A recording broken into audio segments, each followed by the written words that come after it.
အဖေကအောက်တိုဘာ17နော် အောက်တိုဘာ17 ကျမစနေ ဟုတ်လား90တီတီအဖွားလေးလေးတယ်လို့တီလာငါ90တီတီဆိုဟိုကလူတွေမဟုတ်ဘူးတဲ့နဲအဖွားလေးတဲ့90တီတီတဲ့မေတော့တယ်မေဆိုပတ်တယ် အဖေ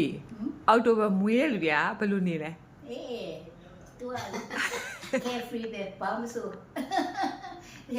ဖြစ်လာတော့အကုန်လုံးပျော်ပျော်ရွှင်မဲရင်ဆိုင်တယ် ဟုတ်တယ်နော်ဟုတ်တယ်နော် ရှိမလို့ဘူးလေ ဟုတ်တယ်ဟုတ်တယ်ဟုတ်တယ်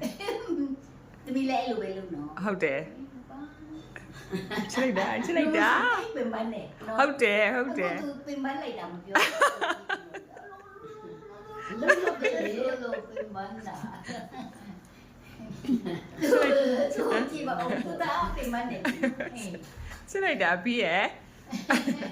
လိုက်မ